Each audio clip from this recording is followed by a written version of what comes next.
प्रभु तुम बहुत अनुग्रह कीनो, साधन धाम विबुध दुर्लभ तनु, मोहे कृपा कर दिनो। प्रभु तुम बहुत अनुग्रह कीनो। বলছেন এই জগতে সবথেকে মূল্যবান বিষয় কি? জগতে যদি জিজ্ঞাসা করা হয় আপনার কাছে যে বলুন জগতে সবথেকে মূল্যবান বিষয় কি, জগতে সবথেকে মূল্যবান বিষয় কি, কি উত্তর দেবেন? জগতে যদি মূল্যবান কিছু থাকে সেটি আর কিছু না, সেটি হচ্ছে এই মানব শরীর। এই মানব শরীরের থেকে মূল্যবান আর জগতের দ্বিতীয় কোনো কিছু নেই। এই মানব শরীরের থেকে মূল্যবান জগতে আর কোনো কিছু নেই। তো এত বড় মূল্যবান বিষয় যিনি দিয়েছেন, এরপরে আর কি কথা, এরপরে আর কি বলার থাকে? বলছেন সাধন ধাম বিবুধ দুর্লভ তনু, মোহে কৃপা কর দিন। বলছেন দেবতাদেরও দুর্লভ তনু, এই মনুষ্য শরীর দেবতাদেরও দুর্লভ, দেবতারাও পেতে চায়। তো সেই শরীর আমরা পেয়েছি, এরপরে আর ভগবানকে দোষ দেওয়ার কোনো জায়গা থাকে না। যিনি এই কৃপা দেবতারাও পেতে চায় এই মানব শরীর, যিনি এই জন্য ভগবানকে ধন্যবাদ দিতে হবে। প্রভু তুমি বড় কৃপা করেছো। কিন্তু আমরা ভগবানকে তো ধন্যবাদ দিই না, আর উল্টো দোষ দিই। একজন গিয়েছে জুতোর দোকানে জুতো কিনতে, জুতোর দোকানে জুতো কিনতে গেছেন। এবার জুতো কিনতে গিয়ে মানে ছেলের বাজারে সবাই তো ৩-৪ জোড়া করে নিয়ে যাচ্ছে। এবার সে খুঁজে খুঁজে এক জোড়াও তার হলো না। সবাই ৩-৪ জোড়া, ছেলের বাজারে ৫০ টাকা ৬০ টাকা করে, তো সবাই নিয়ে যাচ্ছেন ৩-৪ জোড়া করে। এবার এ খুঁজে খুঁজে এর পায়ের এক জোড়াও হলো না। কেন? বলছেন এর পাটা ওই সবার থেকে বড় ১১ নম্বর, ১১ নম্বরের পা, জুতো সব ১০ নম্বরের। এবার ওই একটাও যখন হলো না, রাস্তায় ফিরে আসছেন আর ভগবানকে গালাগালি দিচ্ছেন, ঠাকুর তোমার কোনো বিচার নেই, আমার পাটা ১ ইঞ্চি ছোট করে দিলে কি এত অসুবিধা হতো? তোমার কোনো অসুবিধা হতো যদি ১ ইঞ্চি ছোট করে দিতে? তোমার কি এত অসুবিধা হয়ে যেত? তো তোমার কোনো বিচার নেই। এই ভাবতে ভাবতে চলে আসছেন। আসতে আসতে কি হয়েছে, পথে কিছু দূর চলেছেন, এবার খালি পায়ে যাচ্ছে। এবার ওই যেতে যেতে কি হয়েছে দেখছেন, ওই একজন গাড়ির চাকা পাক দিতে দিতে, গাড়িতে বসে বসে হাত দিয়ে চাকা পাক দিতে দিতে যাচ্ছে। ভালো করে দেখলেন তার দুটো পাই নেই, তার দুটো পাই নেই। সে গাড়ির চাকা পাক দিতে দিতে চলেছে। তখন বলছেন হায় হায় হায় ঠাকুর, আমি তোমাকে কত দোষারোপ করেছি। আমার তো দুটো পা আছে, আমি হেঁটে চলতে পারছি, এর তো দুটো পা নেই, বড় অপরাধ হয়েছে ঠাকুর, তুমি ক্ষমা করে দাও।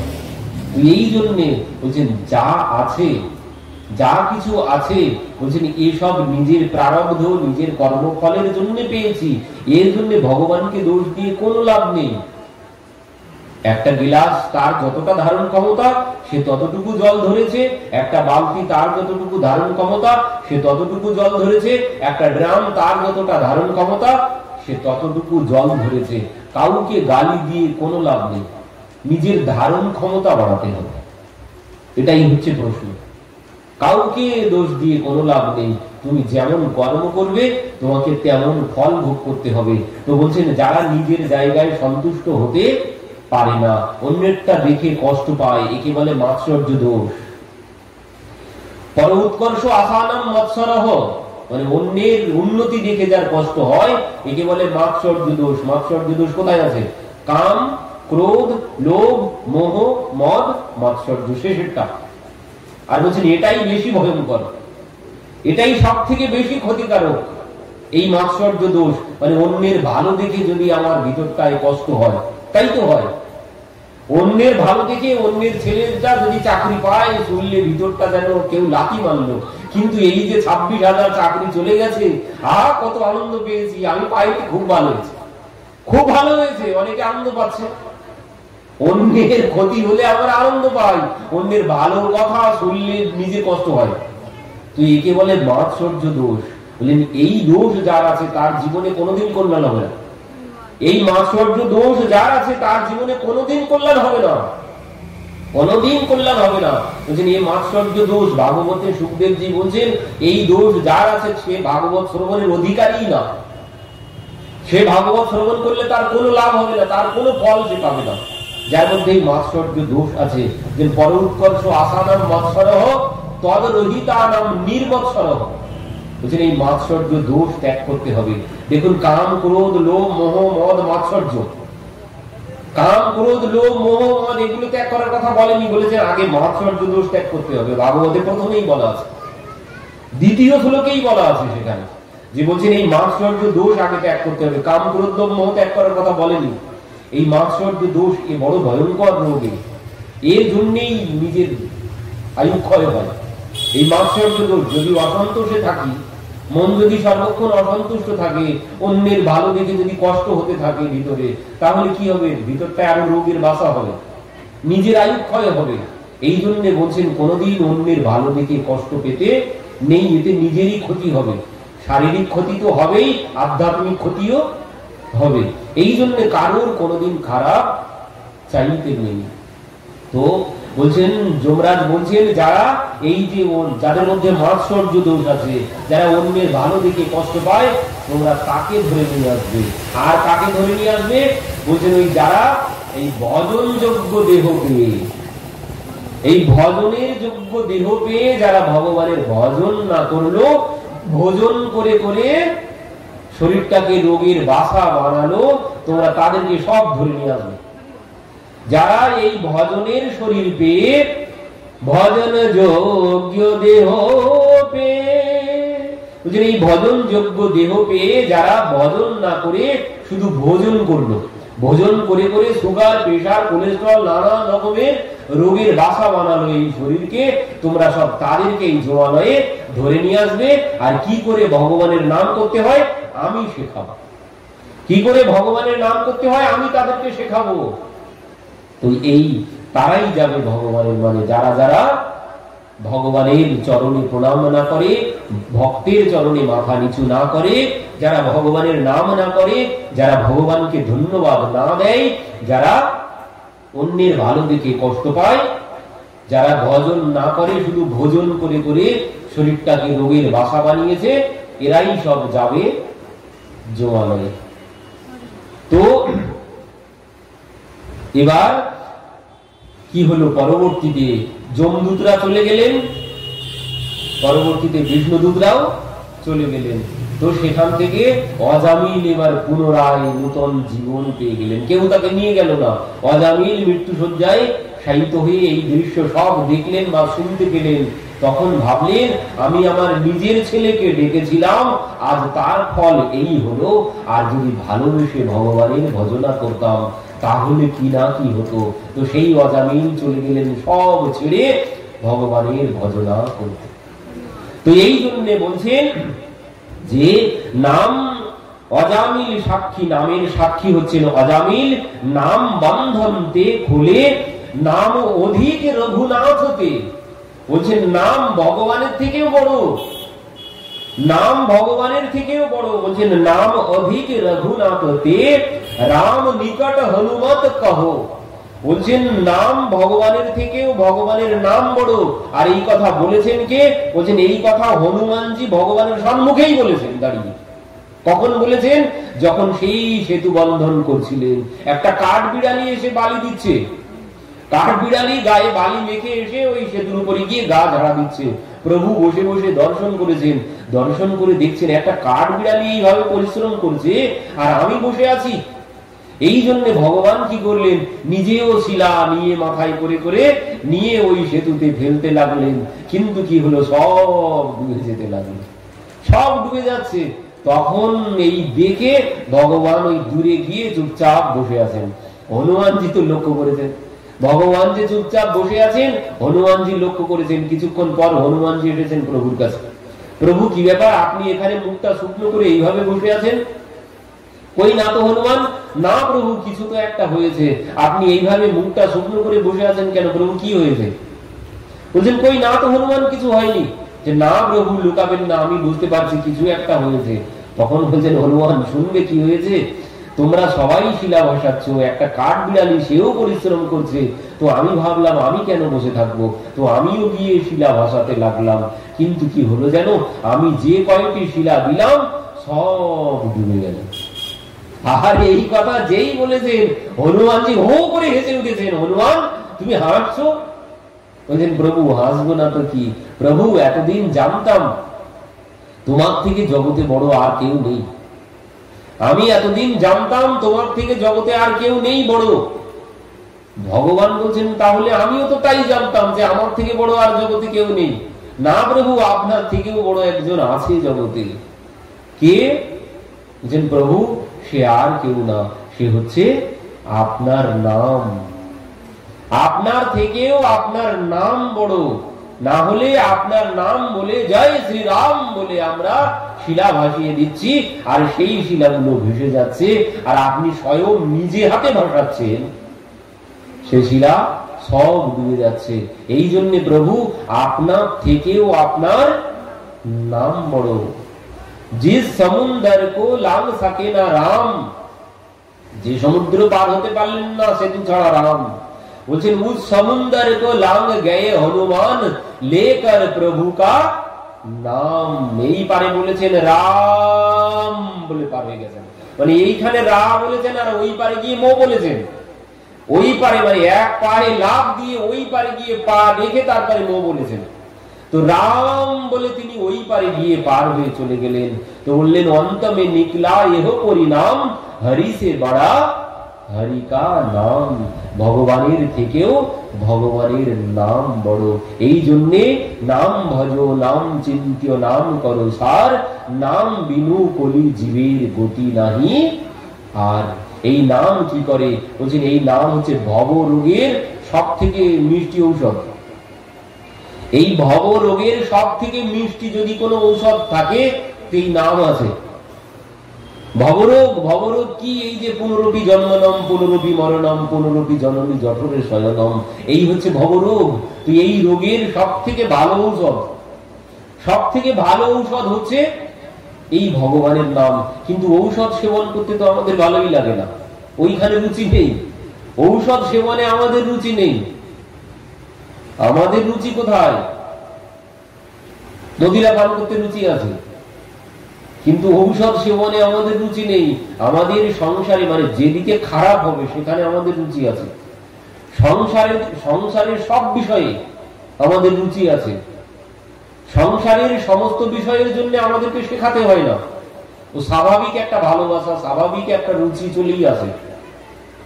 স্বাভাবিক একটা ভালোবাসা সংসারের বিষয়ের প্রতি আমাদের সবারই আছে। কিন্তু ভগবানের নামের প্রতি, ভগবানের ভজনের প্রতি, ভগবানের নাম জপের প্রতি স্বাভাবিক প্রেম আসে না। ভগবানের নামের প্রতি স্বাভাবিক প্রেম আসে না। বলছেন যদি কারো আসে তো বলছেন কখন আসবে? ভগবানের কৃপা ছাড়া। ভগবানের কৃপা ছাড়া তার প্রতি প্রেম আসবে না। ভগবান যদি কৃপা না করেন, জন্ম কোটি সুকৃতৈর নলভ্যতে, যেন কোটি জন্মের সুকৃতি না হলে জীবের দ্বারা ভগবানমুখী হওয়া সম্ভব নয়। ভাগ্য উদয়েন বহু জন্ম সমর্জিতেন সৎসঙ্গমম চ লভতে পুরুষ যদা বই। বলছেন ভাগ্যের উদয় হতে বহু জন্ম লেগে যায়। বহু জন্মের পূর্ণ সঞ্চিত হলে তবেই ভগবানের প্রতি স্বাভাবিক ভাবে প্রেম আসে। ভগবানের নামের প্রতি স্বাভাবিক ভাবে প্রেম আসে। এই ঔষধ পানের প্রতি স্বাভাবিক একটি ভালোবাসা আসবে যদি বললেন কোটি জন্মের পূর্ণ যদি এক জায়গায় সঞ্চিত হয়, তা না হলে কোনদিন সম্ভব নয়। ভগবানের কৃপা ছাড়া কোনদিন সম্ভব নয়। তিনি যদি কৃপা না করেন তাহলে তার প্রতি, তার নামের প্রতি আমাদের কোনদিন প্রেম আসবে না। তো এই জন্যে বলছেন সংসারের বিষয়ের প্রতি আমাদের একটু স্বাভাবিক ভালোবাসা ও এমনিতেই চলে আসে। ও কাউকে শেখাতে হয় না। ঘুরে বেড়ানো, খাওয়া দাওয়া, সমস্ত কর্মের প্রতি আমাদের একটা স্বাভাবিক ভালোবাসা থাকে। কিন্তু এই ভগবানের নামের প্রতি স্বাভাবিক ভালোবাসা আসে না। তো বলছেন দেখো যদিও নাও আসে জোর করে, জোর করে মানে ওই যার ভূতে ধরে, যার ভূতে ধরে সে কি ওঝার কাছে যেতে চায়? যেতে চায় না, তাকে ধরে বেঁধে নিয়ে যেতে হয়। তো এই মনটা ওই ভূত, এই মনটাও প্রেত, একে জোর করে নিয়ে যেতে হবে। এক সাধক প্রেত সিদ্ধ হয়েছেন, প্রেত সিদ্ধ হয়ে প্রেতকে দিয়ে কর্ম করান, প্রেতকে দিয়ে তার নিজের কর্ম সব করিয়ে নেন, আর সেই প্রেত কি করে মুহূর্তের মধ্যে সমস্ত কর্ম করে দেয়। এবার কি হয়েছে, কর্ম করাতে করাতে কি হলো, সে সাধক আর তাকে দিয়ে আর কাজ খুঁজে পাচ্ছে না যে কি করাবে। প্রেত বলছে কি ব্যাপার বলুন, কি কর্ম করব, এরপরে কি কর্ম করব বলুন। তো সাধক বলছে আর তো কাজ নেই, সব তো কাজ হয়ে গেছে, তুই একটু জিরিয়ে নে। বলছে না, জিরোতে পারবো না, আপনি কাজ বলুন কি কাজ করব। কেন? বলছেন কাজ না বললে আমি আপনাকেই খেয়ে ফেলবো। সে কি কথা? বলছে হ্যাঁ, যদি কাজ না বললেন আমি আপনাকেই খেয়ে ফেলবো। তখন বলছেন বাহ, এ তো ভালো সমস্যায় পড়েছি এখন। তো গুরুদেবের কাছে গিয়েছেন ছুটে, গুরুদেবের কাছে গিয়ে বলছেন গুরুদেব এই এই ব্যাপার, কি করব? গুরুদেব যুক্তি শিখিয়ে দিয়েছেন। এবার কি করেছেন, বাড়িতে এসেছেন, এসে প্রেতকে বলছে যা তো একটা বাঁশ নিয়ে আয়, 30-35 হাত লম্বা একটা বাঁশ নিয়ে আয়। বাঁশ এনেছেন, মুহূর্তের মধ্যে এনে উপস্থিত, সময় লাগে না মোটে, সঙ্গে সঙ্গে এনেছেন। এনে বলছেন এবার ওই বাঁশটাকে 5-6 হাত মাটির মধ্যে পুঁতে ফেল। এবার মাটির মধ্যে পুঁতেছে 5-6 হাত। এবার পুঁতে বলছে ওই বাঁশের উপরে ওঠ। প্রেত কি বলছেন, ওই বাঁশের উপরে ওঠ। বাঁশের উপরে উঠে বলছেন এবার কি করবো, বলছেন এবার নাম। নেমে বলছেন এবার কি করবো, এবার ওঠ। ওট আর নাম, ওট আর নাম, ওট আর নাম, এই হচ্ছে কাজ। এই কাজ, এই কাজ কি বলছেন, এই নাম হরে কৃষ্ণ কৃষ্ণ কৃষ্ণ হরে হরে, হরে রাম রাম রাম হরে হরে। ওই যে মালার একদিক থেকে মোটা, যেখান থেকে শুরু হচ্ছে ওখান থেকে ওটা, আবার পুনরায় সুমেরুতে ফিরে এসে আবার ওট আর নাম, ওট আর নাম। আর এই প্রেত কি, এই প্রেত হচ্ছে এই মনটাই, মনটাই প্রেত। একে যদি ছেড়ে দেন, একে যেই ছেড়ে দেবেন সঙ্গে সঙ্গে আমাকে খেয়ে ফেলারই লাইন করবে। এই কোনো খারাপ জায়গা ছাড়া কোথাও যাবে না। এই মনকে একটু ছেড়ে দিন, এই মনকে একটু ছেড়ে দিন, দেখবেন এ কোথায় গিয়ে বসে, ওই মাছির মতো নোংরায় ছাড়া কোথাও বসবে না। এই মন কোনোদিন ভালো জায়গায় যেতে চায় না, এই খারাপ জায়গাতেই যেতে চায়। এর ওই নিম্নগামী, এই সর্বক্ষণ খারাপ দিকেই যেতে চায়, এই ভালো দিকে যেতে চায় না। একে যেই ছেড়ে দেবেন এর সঙ্গে সঙ্গে খারাপ দিকে চলে যাবে। এই জন্য বলছেন একে ছাড়লে চলবে না, এ ওই প্রেতের মতো। একে সর্বক্ষণ ওই বলতে হবে ওট আর নাম, ওট আর নাম। কাজ যখন না থাকবে, কাজের সময় তো মনে মনে, আর যেই কাজ না থাকবে সঙ্গে সঙ্গে একে নিয়ে একবার উঠাতে হবে আর একবার নামাতে হবে, একবার উঠাতে হবে আর একবার নামাতে হবে। না হলে কিন্তু এই খেয়ে ফেলবে আমাকে। কারণ এই মন, যত নষ্টের মূল হচ্ছে সব মন। এই মনের দ্বারাই চিত্তরূপী দর্পণ, যে মহাপ্রভু চিত্তরূপী দর্পণ, চেত দর্পণে মার্জনম, বলছেন চিত্তরূপী দর্পণকে মার্জিত করতে হবে। তো এই চিত্তরূপী দর্পণে ময়লা কি করে হয়েছে, যে এই চিত্তরূপী দর্পণে ময়লা হয়েছে ওই মনের জন্যে। এই মন কি করে, সর্বক্ষণ ওই বিষয় চিন্তায় পড়ে থাকে। একে যেই ছেড়ে দেবেন এর সঙ্গে সঙ্গে বিষয়ের চিন্তায় চলে যাবে। এই বিষয়ের চিন্তা ছাড়া অন্য কোথাও যাবে না। ওই বিষয়ের চিন্তা কি, রূপ, রস, গন্ধ, শব্দ, স্পর্শ। এই চিন্তা ছাড়া অন্য কোনো কিছু করবে না, এ ওই নিচের দিকেই চলে যাবে। এই জন্য বলছেন একে ছাড়লে চলবে না, একে সর্বক্ষণ ওই বাঁশের উপরে ওঠাতে হবে আর নামাতে হবে। না হলে এই তোমাকে গর্তের মধ্যে ফেলে দেবে, এই তোমাকে খেয়ে ফেলবে। এই মনের জন্যই তো আজ যে জেলখানায় বসে আছে, কিসের জন্য বসে আছে বলুন তো? আজ যিনি জেলখানায় বসে আছে কিসের জন্য বসে আছে? মহাপ্রভু জিজ্ঞাসা করলেন হরিদাস ঠাকুরের কাছে, হরিদাস তোমার কি হয়েছে? তুমি প্রসাদ গ্রহণ করলে না, গোবিন্দ প্রসাদ ফিরিয়ে নিয়ে গেল, তোমার কি হয়েছে? তোমার শরীর সুস্থ আছে তো? হরিদাস ঠাকুর কি বলছেন? ঠাকুর, শরীর সুস্থ হয় মোর, অসুস্থ বুদ্ধি মন। আমার শরীর সুস্থ আছে, শরীর অসুস্থ না। অসুস্থ কি? অসুস্থ হচ্ছে বুদ্ধি আর মন।